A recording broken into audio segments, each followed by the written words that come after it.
Bom dia, senhoras e senhores. Sejam bem-vindos à teleconferência de divulgação dos resultados do segundo trimestre de 2022 da TIM SA.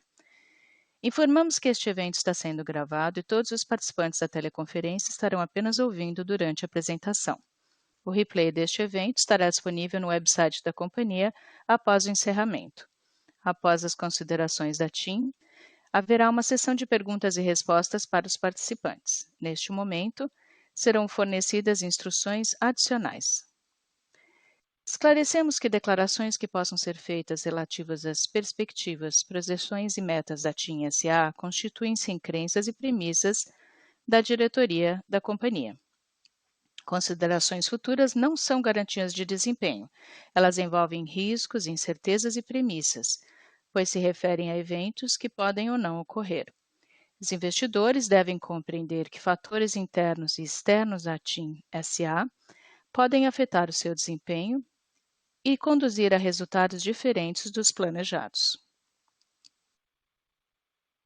Agora gostaria de passar a palavra ao Sr. Alberto Griselli, diretor-presidente da TIM SA, e para a Sra. Camille Faria, diretora financeira e diretora de Relações com Investidores, para que apresentem as principais mensagens do segundo trimestre.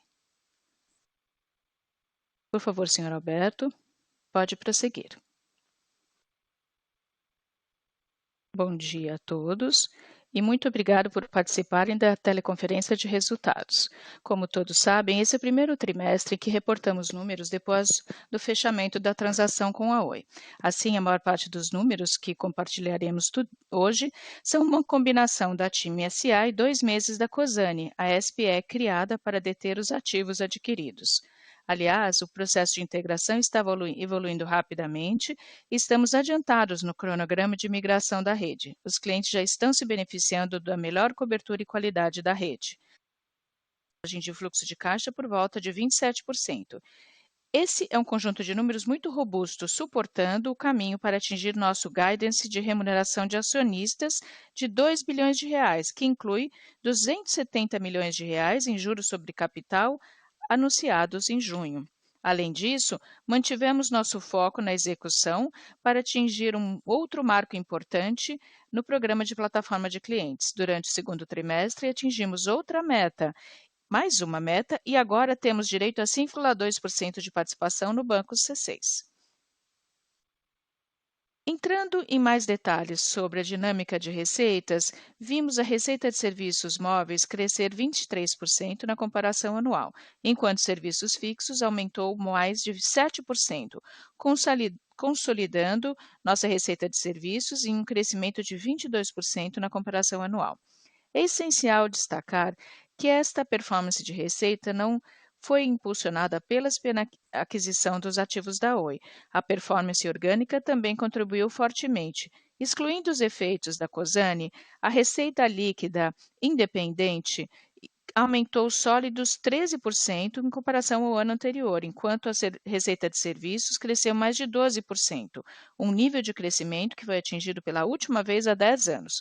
Como resultado, o ARPU total móvel atingiu R$ 28,5, confirmando nossa liderança no KPI comparado aos pares. Esse nível representa um crescimento de 2 dígitos em comparação ao segundo TRI de 21, com uma contribuição positiva de pós-pago e pré-pago. No pós-pago, a receita independente da TIM acelerou 12,2% ano a ano, com o ARPU crescendo perto de 6%. Os principais drivers tivemos um mix melhor de planos para adições brutas, os ajustes de preço para enfrentar a inflação, seguindo a abordagem mais por mais, um ambiente competitivo mais racional, uma migração proativa dos antigos clientes da Oi para nossos planos. No pré-pago, as receitas, excluindo o impacto da Cosan, cresceram cerca de 7%, com a expansão do ARPU em mais de 7%. Os principais drivers foram um número maior de clientes fazendo recarga, gasto maior por cliente, um cenário competitivo estável e os programas de auxílio do governo. Esses resultados, mais uma vez, demonstram que a nossa escolha de focar numa estratégia de valor está funcionando bem e valendo a pena. Durante o trimestre, acrescentamos os serviços da Amazon ao nosso portfólio de conteúdo como uma evolução da proposta de valor. No pré-pago, o TIM Pré-Top, nossa oferta principal, acrescentou a assinatura Prime Video somente para celulares. O resultado tem sido positivo em termos de adoção. No pós-pago, o catálogo inteiro de serviços da Amazon Prime está disponível como pacote ou plugin, dependendo do plano. Ainda em móveis, como mencionado anteriormente, a TIM lançou o 5G em Brasília no início de julho. Implementamos uma cobertura maior do que exigida pelo órgão regulador para dar aos clientes uma significativa experiência desde o início. Também introduzimos uma oferta única chamada 5G Booster, que combina uma maior quantidade de dados e jogos na nuvem. E é claro que está suportada pelas promoções nos smartphones de 5G. Essa abordagem torna tangível nosso posicionamento de inovação, reforça a liderança de rede e prepara o caminho para reduzir o tráfego em 4G. Na última sexta, o 5G foi lançado em outras capitais, Belo Horizonte, João Pessoa e Porto Alegre, fornecendo mais locais do que o mínimo exigido pelo regulador e nos posicionando à frente da concorrência. Até o final do ano, teremos 27 cidades com cobertura 5G. Esperamos ter a liderança em diversos mercados-chave, incluindo São Paulo, que será lançada esta semana. Essa estratégia dará suporte e eficiência na alocação de CAPEX e ajudará a atingir 600 milhões de reais de economia em 2023 e 2024, como mencionado durante o nosso Dia do Investidor em maio. Vamos passar agora para ver mais a fundo a integração dos ativos da Oi. Como mencionei anteriormente, a migração da rede está à frente do cronograma e, na realidade, já concluímos a fase de roaming na metade do tempo. Os clientes já estão colhendo os benefícios de uma rede com melhor cobertura e mais qualidade. A segunda fase, chamada Site Retuning, e a terceira, quando a integração total ocorre, também estão sendo implementadas. Espera-se que sejam concluídas até em outubro e dezembro, respectivamente. É interessante olhar o caso de Brasília para entender alguns dos benefícios dessa transação e oportunidades que podem surgir, já que essa cidade já passou pelas 3 fases de integração de rede. Neste cenário, todos os clientes na nossa rede em Brasília estão experimentando um aumento de 60% de velocidade de download e os clientes da TIM tiveram um aumento de uma melhora de 80% ou mais. Mais espectro e mais sites pode fazer pode dar uma experiência significativa para o cliente e criar oportunidades para monetização de dados após o aumento da rede mais disponível. Do lado de TI da nossa integração, que chamamos de migração dos clientes, começamos no segundo trimestre de julho, os pilotos de migração estão aumentando os testes para iniciar as ondas de migração em setembro. Planejamos terminar a transferência dos clientes para a plataforma de TI no primeiro trimestre do ano que vem. Passando para serviços fixos, o TIM Live teve um trimestre sólido em meio à transição para o novo modelo operacional, usando a E-Systems como plataforma de expansão de rede. O crescimento de 2 dígitos foi mantido, levando a receita do segundo trimestre a 200 milhões de reais, impulsionada pela transição da base de clientes para a FTTH. Os usuários de fibra representam 70% da base total agora e essa migração ajuda a reduzir fortemente o nível de churn. Como resultado dos nossos esforços para crescer sustentavelmente com alto nível de serviço e portfólio, mantivemos o maior ARPU de banda larga entre os nossos pares listados. Finalmente, para o segundo semestre, planejamos evoluir a oferta de portfólio para aumentar ainda mais o serviço e sustentar os preços já competitivos enquanto atacamos os principais dores dos clientes. Agora eu vou passar a palavra a Camila, nossa CFO, para falar dos resultados financeiros. Obrigado, Alberto, e bom dia a todos. Como o Alberto já descreveu, o segundo trimestre foi marcado por grandes números em todas as frentes. Também foi o caso da tendência do EBITDA. No segundo trimestre de 2022, vimos uma expansão de mais de 18%, levando o EBITDA para perto de 2,5 bilhões de reais. Deduzindo os custos do E-Systems, que não existiu em 2021, tivemos um crescimento de 22% no EBITDA, com margem de 47,7%, sem alteração comparada ao ano anterior. É claro, esse recorde de EBITDA foi impulsionado pela receita crescimento da receita de serviços, de performance orgânica e o M&A, em um ambiente de pressão de custos e carregando muitos efeitos transitórios. O nosso OPEX continua sob controle, apesar do aumento de 22%, quando excluindo sistemas dos efeitos de E-Systems. Olhando para o futuro, é importante lembrar que estamos carregando o peso do acordo de serviços temporários com a Oi, que terminará em abril do ano que vem. Esperamos uma dinâmica de OPEX mais limpa em 2023, já que tanto o impacto do terciário e systems começarão a desaparecer. O negócio do E-Systems teve impacto negativo nos custos, mas nos beneficia ainda mais no lado do CAPEX, positivamente afetando o fluxo de caixa livre. O CAPEX economizado compensou uma boa parcela do lançamento do 5G, mesmo no cenário de implementação acelerada que implementamos. Como consequência, o investimento se manteve em R$ 1 bilhões e o EBITDA menos CAPEX cresceu mais de 20%, com margem atingindo um sólidos 27%. Apesar deste contexto favorável, nosso lucro líquido mostra impactos temporários devido à transação de M&A com a Oi. E, nestas circunstâncias, totalizou 313 milhões de reais, uma queda de mais de 50% comparado ao segundo trimestre de 2021. À medida que a integração progride e as sinergias entram em ação, veremos essa linha voltar à sua tendência normal. A aquisição dos ativos da Oi tem outros impactos em nossos números. A posição de caixa, por exemplo, foi reduzida significativamente após o pagamento do M&A, um valor de 6,7 bilhões de reais. Além disso, no segundo TRI de 22, também pagamos pelas licenças e contribuições do leilão 5G, cerca de 1,3 bilhões de reais. Terminamos o primeiro semestre com aproximadamente 2,3 bilhões de reais em caixa. Esses desembolsos e o lançamento de 2,9 bilhões de reais na dívida IFRS 16 levou nossa dívida líquida a um novo nível. Baixamos 1,8 vezes o índice de dívida líquida sobre EBITDA, um nível muito saudável para uma empresa como a TIM. É importante mencionar que 2,9 bilhões vem da reavaliação das locações de site que fizemos com a transação da Oi depois de aplicar premissas de plano de descomissionamento acelerado e outros ajustes. Depois de divulgar esses números, podemos dizer que até agora estamos no caminho certo e esperamos que a transação do que esperávamos a transação de M&A, mas ainda há muita análise a ser feita. E à medida que a migração progride, esperamos ganhar mais controle sobre algumas tendências relacionadas aos ativos.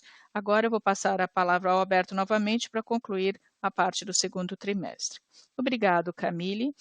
Eu acredito que está claro para todos que estamos operando em momento incerto, com uma eleição vindo e tendo volatilidade, alta inflação, que coloca pressão sobre a receita e a renda das famílias. Apesar disso, a TIM está criando um novo capítulo na sua história. O segundo trimestre e suas conquistas dão suporte à nossa evolução para ser a melhor operador móvel no Brasil. Olhando os primeiros 6 meses de 2022, tivemos muitas conquistas. Fechamos o deal com a Oi e começamos a entregar os ativos. Tudo está indo de acordo com o plano. O modelo leve em ativos da TIM Live está implementando e gerando benefícios operacionais. A TIM lançou 5G em 3 capitais além de Brasília. Somos os líderes. O negócio de IoT tem um impulso muito interessante, uma presença sólida no agronegócio, enquanto criamos nossas verticais. Isso tem sido uma grande fonte de oportunidades para o 5G. O ESG continua a ser o cerne da nossa estratégia e execução. Continuamos a melhorar o relacionamento com os nossos funcionários e clientes, ganhando prêmios de Great Place to Work e atingindo o selo mais alto no Reclame Aqui, em termos de índice de cuidado. Finalmente, postamos resultados financeiros robustos no primeiro semestre, o que nos deixa numa posição muito boa para atingir o guidance até o final de 2022. No segundo semestre, manteremos o foco na integração do M&A, porque isso é o projeto mais importante para o ano. Apesar disso, também expandiremos a nossa implantação de 5G, lançando uma nova parceria de plataforma de clientes e trataremos da redução do ICMS para beneficiar nossos clientes. Ainda há muito a ser feito. Construindo a próxima geração da TIM requer um esforço muito grande. Eu gostaria de agradecer todo o time pelo seu ótimo trabalho e compromisso. Além disso, nós temos um novo membro executivo, Fábio Avelar, entrou ontem na TIM Brasil como Chief Revenue Officer. Ele tem mais de 20 anos de experiência em telecom e conhece todos os aspectos do negócio. Então, eu gostaria de lhes dar as boas-vindas e de desejar muito sucesso, porque temos muito o que fazer. É ótimo tê-lo a bordo conosco.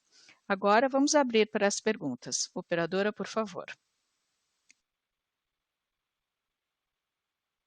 Muito obrigado, senhor Alberto. Passaremos agora à sessão de perguntas e respostas.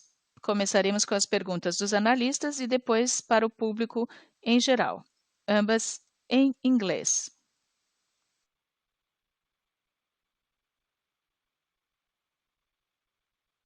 Pedimos que cada participante se restrinja a 2 questões por vez. Para fazer uma pergunta em português, por favor, envie através do chat do webcast.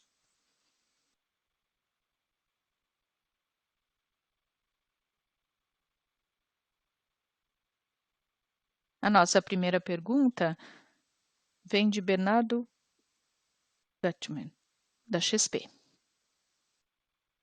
Olá, bom dia a todos. Obrigado por responder minha pergunta. Eu tenho 2 perguntas aqui. A primeira está relacionada ao crescimento sólido em serviços móveis, que parece ter sido acelerado pela racionalidade no segmento. Então, se pudesse fazer um comentário geral sobre o cenário competitivo na área de serviços móveis, tanto em pré-pago quanto pós-pago. E a segunda pergunta é na área de custos, se pudessem comentar um pouco sobre a dinâmica esperada para custos e margens para o segundo semestre desse ano. Obrigado. Olá, Bernardo. Vamos começar pela primeira, que tem a ver com serviços móveis pré-pago e pós-pago. Bem, o cenário competitivo tem sido bastante racional ultimamente. Se olharmos os movimentos em termos de preço subindo ou descendo, isso tem sido bastante estável no último mês. O que nós achamos que mudou um pouco foi a nossa capacidade de lidar com a inflação.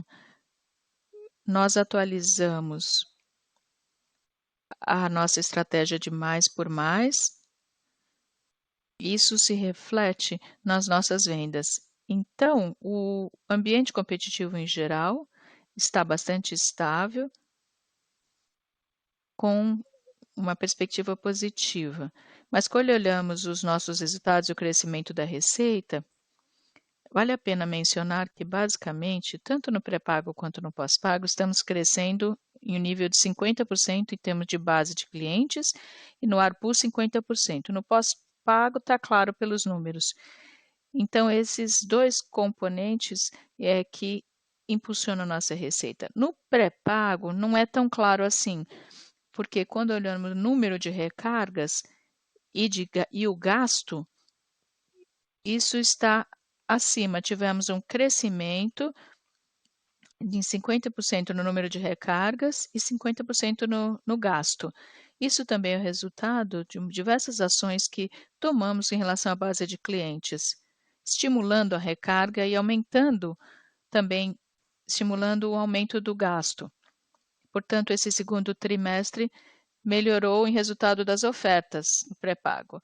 Em termos de custo, passando agora à segunda pergunta, é claro que existe uma pressão da inflação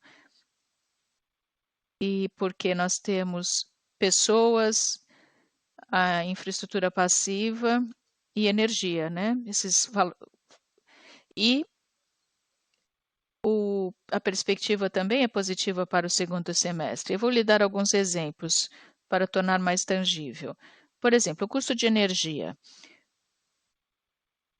Nesse ponto do ano, já absorvemos 70 mil horas da Oi. Estamos pagando, ou torres da Oi, então nós estamos pagando energia, né, para eletricidade para todas elas.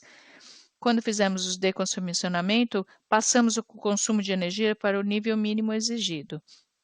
Se olharmos para pessoas, Nós temos um programa de outsourcing que está sendo implementado e os benefícios estarão totalmente disponíveis ao longo do ano.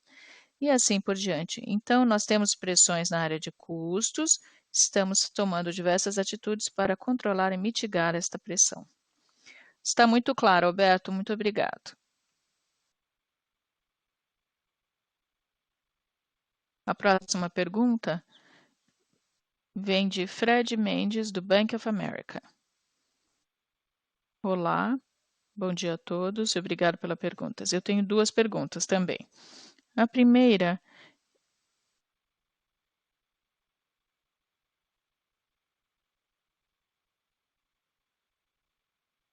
a próxima pergunta vem de Marcelo Santos. Olá, bom dia a todos. Obrigado pela pergunta. Eu tenho duas.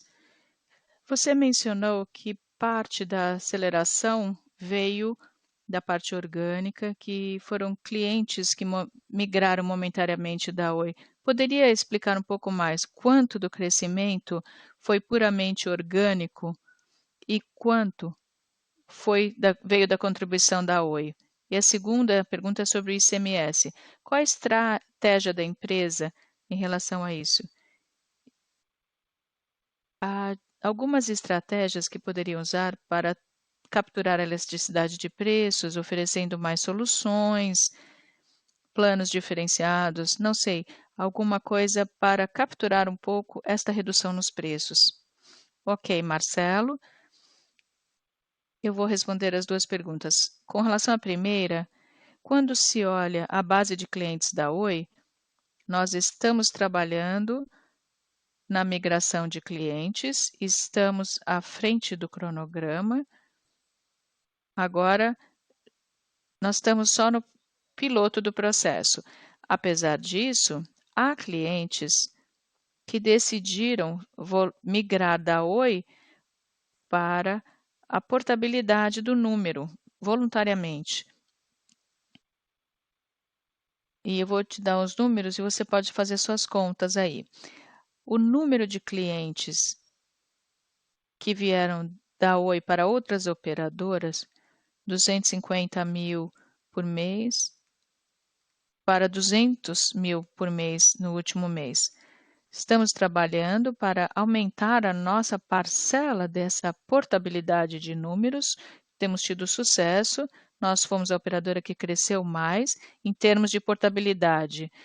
E na nossa área, esse número está bem acima da primeira parcela. Então, 35% de 250, depois tem o ARPU. Esse é o número que foi migrado todos os meses da Oi para cá. Não é uma grande contribuição em termos absolutos, mas estamos antecipando algumas receitas que teriam vindo para nós na migração massiva mais para frente. Ficou claro, Marcelo? Sim, muito obrigado. Com relação ao ICMS, decidimos repassar o ICMS aos clientes e vamos implementar os novos planos de preços na próxima semana. Então, tanto o controle quanto o pós-pago serão atualizados e vamos repassar esse ajuste de preços aos clientes que vão entrar na TIM. Isso para o controle e pós-pago. Para o pré-pago, estamos fazendo alguma coisa diferente, porque como a nossa oferta é muito simples de explicar, você compra 15 reais de pré-pago e tem 15 dias de recarga, é difícil mudar isso e ainda dar uma melhora. Então, 15 reais, 15 GB, 15 dias. Aí seria 15 reais, 9 gigabytes. Então, temos que traduzir a redução de ICMS em um maior número de dados para o cliente. Quando nós abaixamos o preço para o controle e o pós-pago, conseguiremos aceitar mais clientes nesse plano por causa das políticas de crédito e seremos capazes de aumentar a migração entre planos, de pré-pago para controle, por exemplo. Então, fizemos uma redução, mas temos um benefício potencial resultante de maior elasticidade da demanda.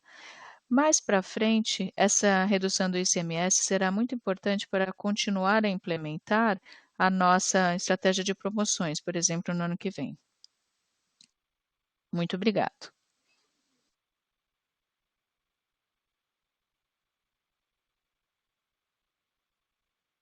A próxima pergunta vem de Fred Mendes, do Bank of America.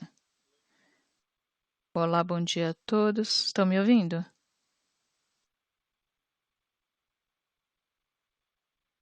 Sim.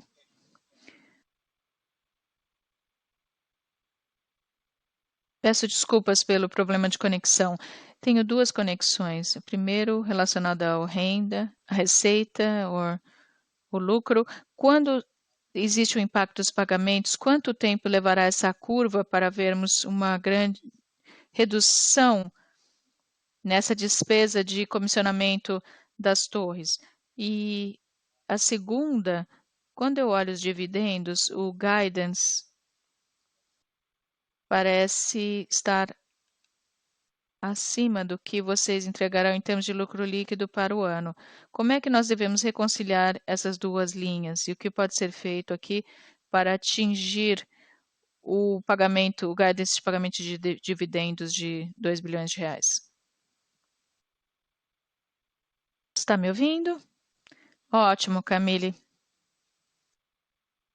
Obrigado pela pergunta. Vou começar com a segunda. Em termos de dividendos, confirmamos o guidance de 2 milhões dado ao mercado, embora estejamos ainda mitigando essa questão das torres, nós temos meios de distribuir mais caixa, especialmente considerando que tivemos um lucro de 6,5 bilhões de reais que pode ser distribuído. Então, isso é bem gerenciável com nossas reservas. Então, confirmamos os 2 bilhões de reais, que foi o guidance fornecido ao mercado anteriormente. O principal efeito sobre o lucro líquido vem das torres, como você disse. Nós recebemos uma série de torres da Oi e já indicamos que planejamos decomissionar mais de 60% dessas torres. Mas, como você também deve se lembrar, tentamos vender 50% das antenas, que é um compromisso com o CAD. Estamos no processo, temos 6 meses para fazer isso. Então, durante esse processo, não podemos descomissionar nenhuma torre. Então, em 2022, teremos o efeito pleno da locação de todas as torres, mas depois dos primeiros 6 meses, as antenas que não tiverem sido vendidas e as que forem vendidas, se as torres não forem com elas, começaremos o descomissionamento das torres. Então, 2023 será um ano muito melhor. Mas, de qualquer forma, nosso plano é completar o plano total de descomissionamento até 2024. Então, temos que finalizar em 2024. Então, o impacto sobre o lucro líquido nesse trimestre será dissipado totalmente até o final de 2024, mas já começará esse processo de ser dissipado em 2023. Muito obrigado, Camila, está muito claro.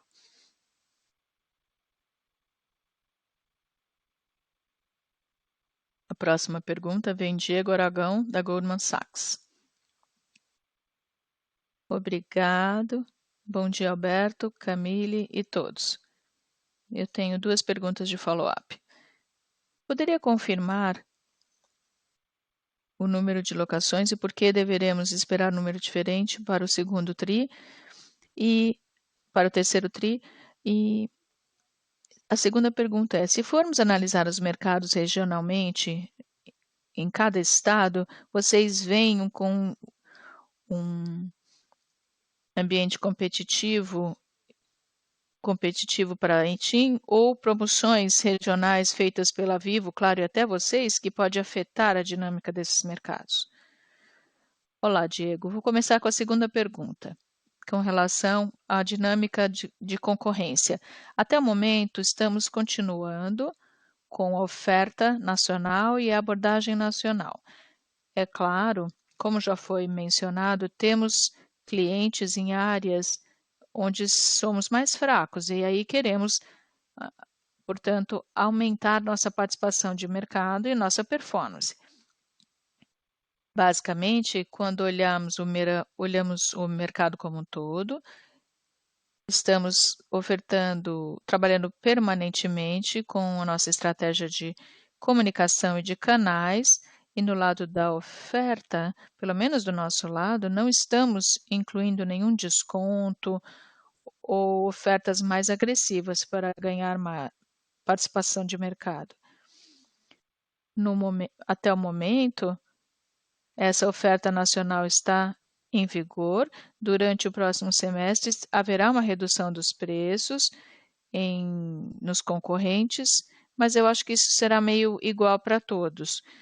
Não há uma piora da dinâmica competitiva no nível regional nesse momento. Considerando isso, muita da nossa capacidade já está empregada na migração dos clientes, na implementação das mudanças do ICMS, que é um esforço bem grande que fizemos com os sistemas de TI, e também, em termos de atualização de oferta, não há nada planejado em termos de mudança nos próximos meses. Com relação à segunda pergunta, responde Camille. Em termos de balanço, provavelmente você se lembra que anunciamos 4,1 bilhões de reais que esperamos de aumento na dívida líquida. Depois que recebemos o portfólio detalhado e implementamos o plano de descomissionamento acelerado, esse número vai cair para 2,9, que é o número 2,93 que está vindo desse processo de descomissionamento. Em termos de fluxo de caixa, são um dispêndio de caixa em 8 meses em 2022, com um número anualizado de 900 milhões, com o portfólio de 7.200. Muito claro, Camille, muito obrigado.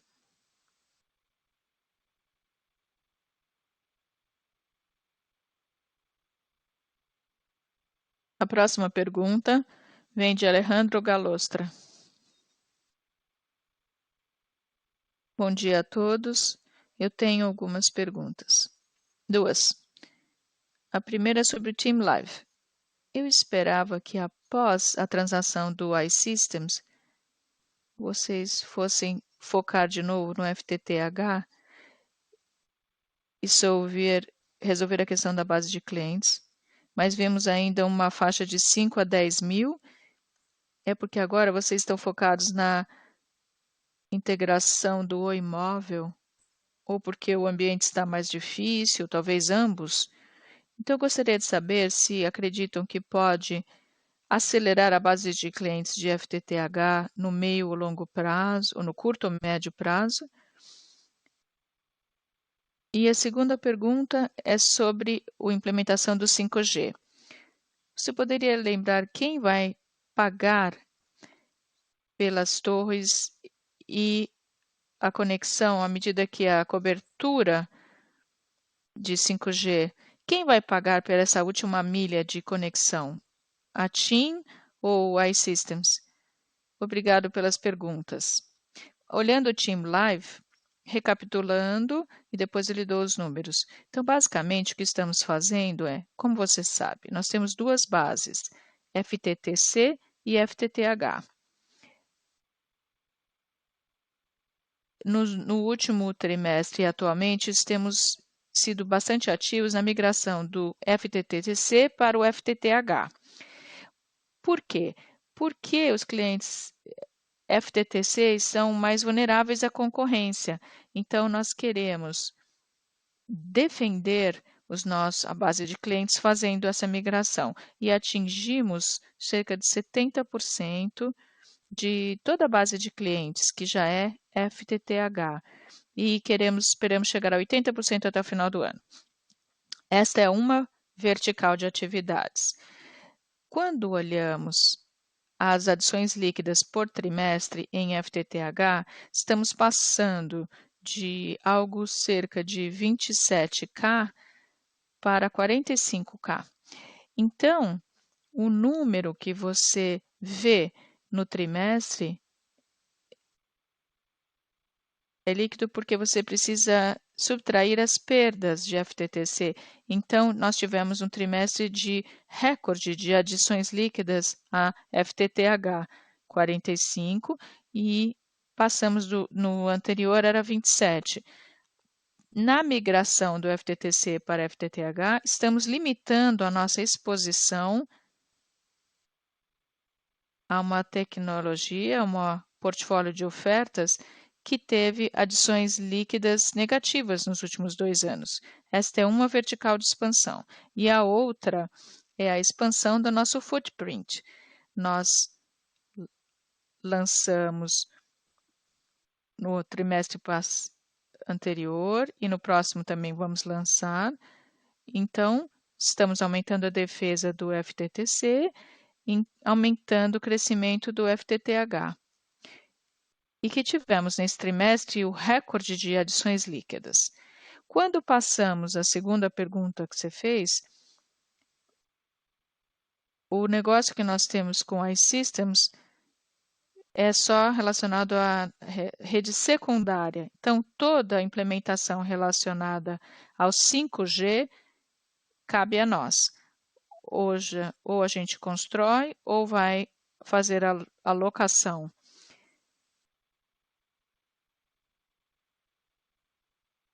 Ou fazemos uma licitação, uma concorrência, ou enfim, trabalhamos com os players disponíveis. Seria possível, muito obrigado, seria possível quantificar quanto será gasto nas torres no ano como parte dessa implementação de 5G, tanto nesse ano quanto no ano que vem? Nós não damos esse tipo de detalhe, mas isso já está incluído no guidance que fornecemos. Ok, muito obrigado.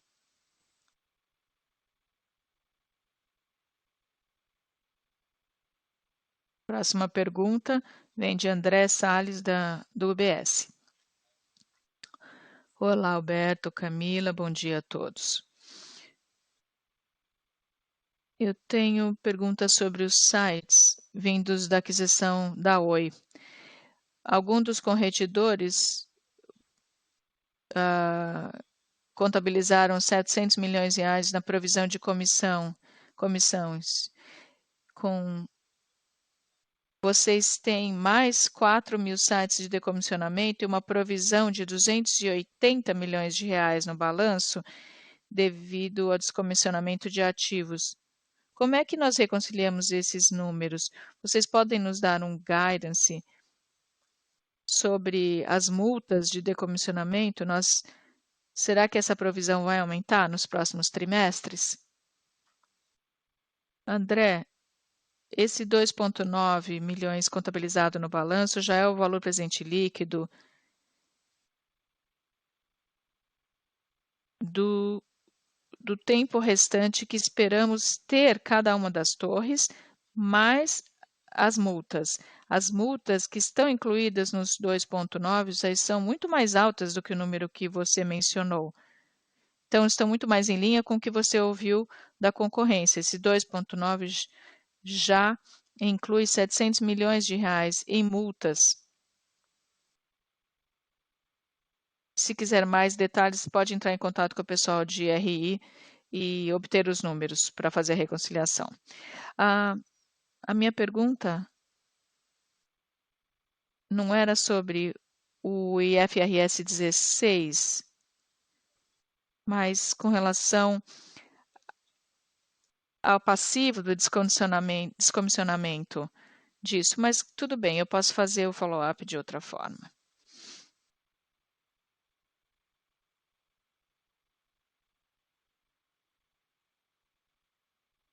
A próxima pergunta vem de Carlos Sequeira, do BTG. Olá, bom dia. Alberto, Camille, Vicente, todos. Eu tenho duas perguntas. Existe sempre esse debate, discussão, e a presença da Anatel fez alguns comentários sobre o contrato de roaming que vocês têm que atingir relacionado à aquisição da Oi. Eu estou aqui pensando se você poderia esclarecer um pouquinho mais o que está acontecendo, quais são os próximos passos e o que está por trás dessa discussão atual. E a segunda pergunta é: eu gostaria de confirmar o seguinte: quando vocês falam da redução do ICMS, mencionaram que para os planos pré-pagos não vão reduzir os preços, mas aumentar a, os dados, mas só 1 gigabit adicional por segundo, se é só isso que vai acontecer no pós-pago? Só para entender exatamente como é que isso vai funcionar em números. Muito obrigada. Cadu, eu vou pedir para você repetir a pergunta sobre o ICMS. Nós estamos passando mais para pré-pago. Eu só queria confirmar que é isso que está acontecendo, porque você disse que o preço não vai reduzir. Não está reduzindo o preço para pré-pago. Vocês estão fornecendo mais dados para os usuários, é isso? Sim, o motivo por trás disso é porque são 15 dias, R$ 15, 15 dias, R$ 13. Então, para tornar isso viável comercialmente, resolvemos aumentar os dados fornecidos,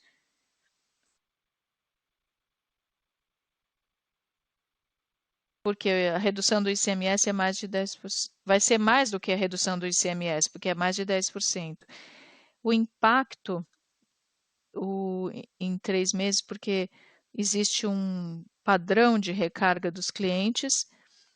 Nós discutimos isso achamos que é melhor dar mais gigabytes para aumentar a recarga. Então, no final, estamos falando sobre a mesma coisa, ou redução de preço ou mais dados. Mas você está certo, estamos dando mais gigabytes para o pré-pago e um controle para o controle pós-pago. E tudo vai acontecer nos próximos 15 dias. Quando passamos do contrato de roaming, sim, existe alguma discussão na imprensa. O presidente da Anatel sugeriu há 2 semanas que, se isso não for cumprido, poderemos discutir. E ele esclareceu nessa reunião que esse não é o caso. Então, o acordo não está em discussão de forma alguma. As três operadoras concordaram com a Anatel com o preço correto para o contrato de roaming. A Anatel propôs um número. Quando ela propôs, não tínhamos acesso ao número e à metodologia para chegar a esse valor. Depois recebemos acesso e aceitamos algumas das mudanças que a Anatel estava propondo. Na sexta-feira passada, enviamos à Anatel uma proposta revisada do nosso lado. Então, cabe à Anatel agora decidir se a nossa proposta é aceitável ou não. Isso deve acontecer essa semana e aí veremos o que vai acontecer. Ok, perfeito, muito claro. Se eu puder fazer só mais uma pergunta sobre a participação no C6, quais são as opções estratégicas para essa participação? O que a empresa pretende fazer com essa nova participação? Bem, Cadu, nós estamos no meio de um processo de arbitragem, precisamos esperar a conclusão desse processo. Isso depende do resultado desse processo. Quando o resultado estiver claro, aí decidiremos o próximo passo em termos de monetização ou continuação Isso depende do resultado da arbitragem. Ok, está claro. Muito obrigado. Está bem claro.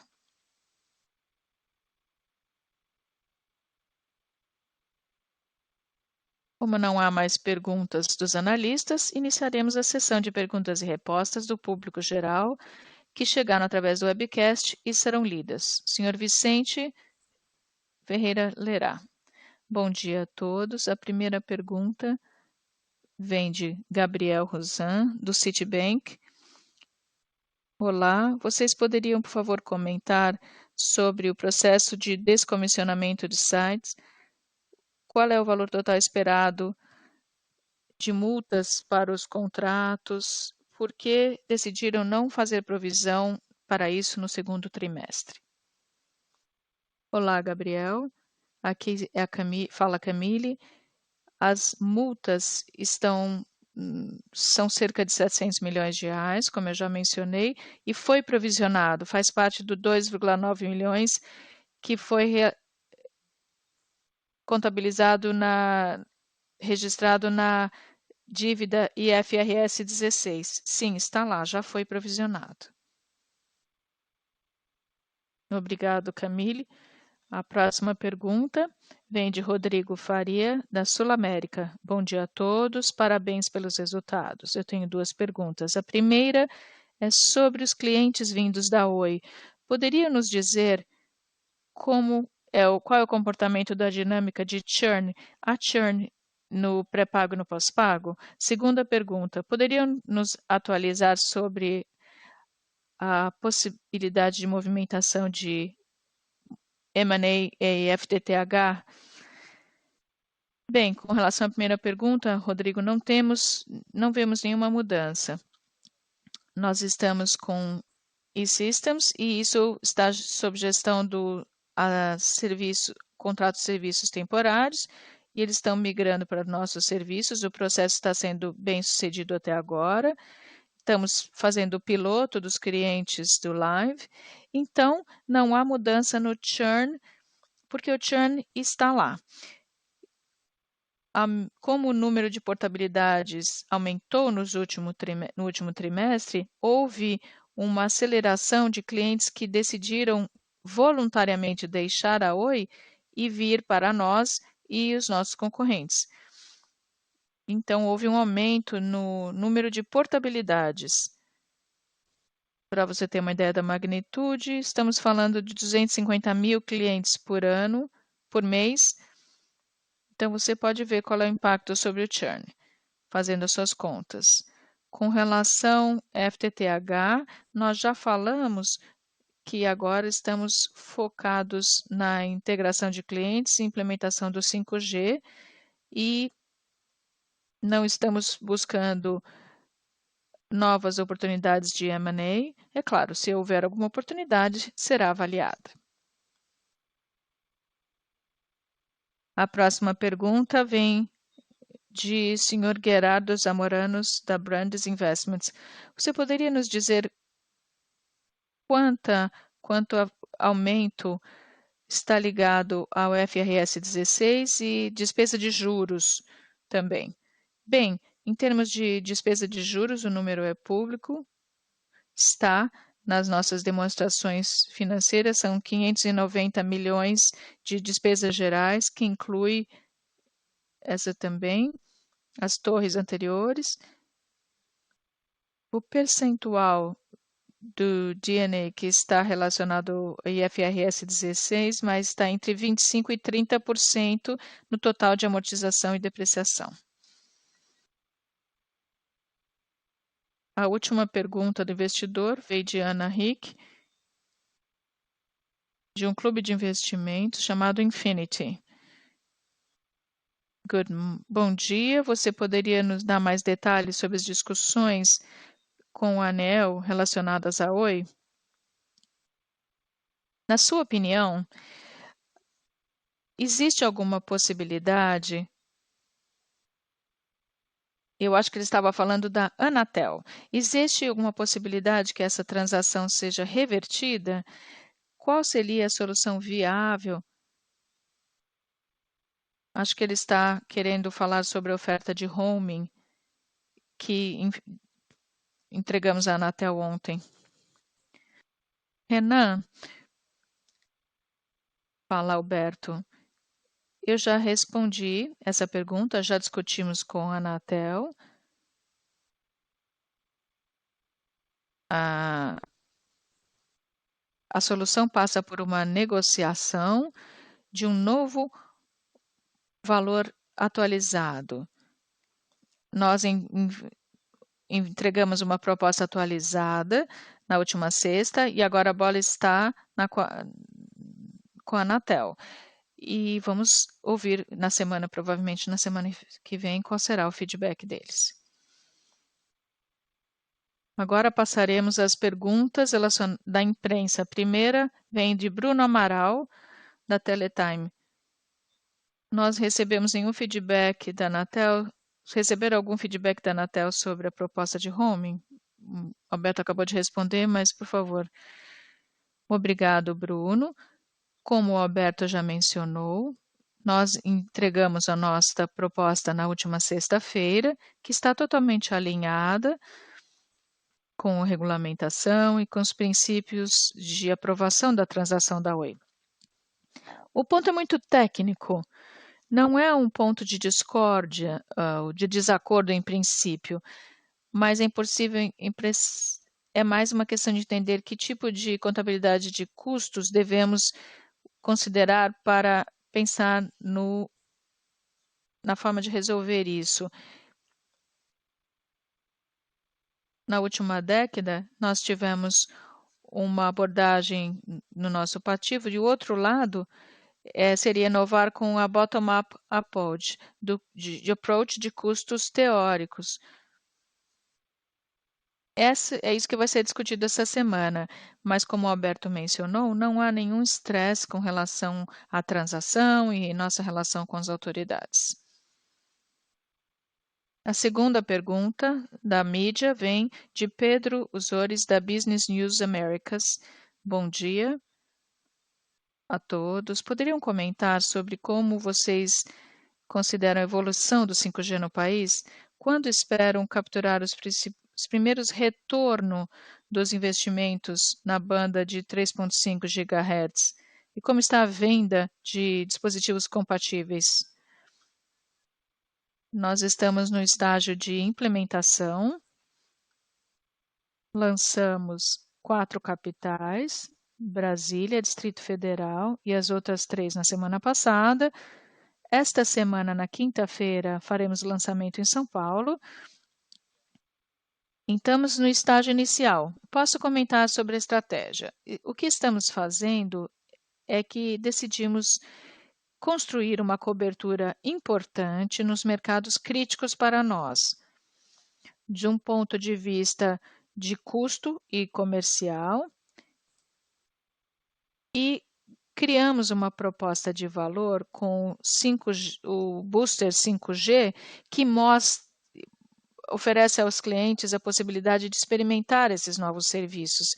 E, é claro, estamos fazendo promoção dos smartphones com 5G, que são necessários para usar o serviço. No ponto de vida, 70% dos telefones já são celulares smartphone com 5G.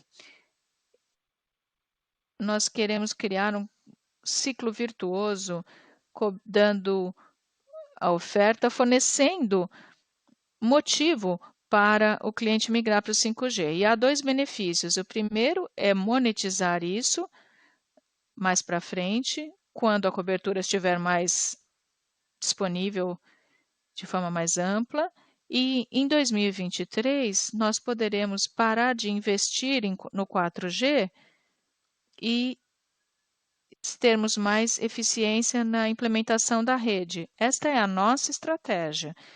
E eu acredito que a oportunidade de convidar todos para a nossa conferência de imprensa que vai acontecer na quinta-feira dessa semana na Oscar Freire, às 11 horas, será bom porque explicaremos a nossa abordagem de 5G para São Paulo e aí responderemos as perguntas dos jornalistas.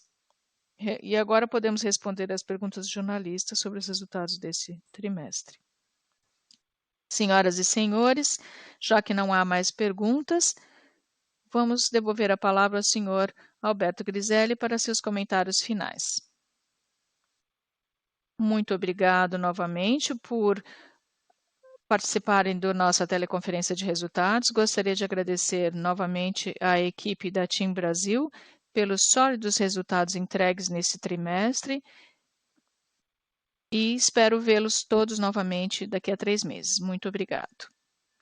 Isso conclui a teleconferência de resultados do segundo trimestre de 2022 da TIM SA. Para mais informações e detalhes sobre a companhia, acesse o site ri.tim.com.br.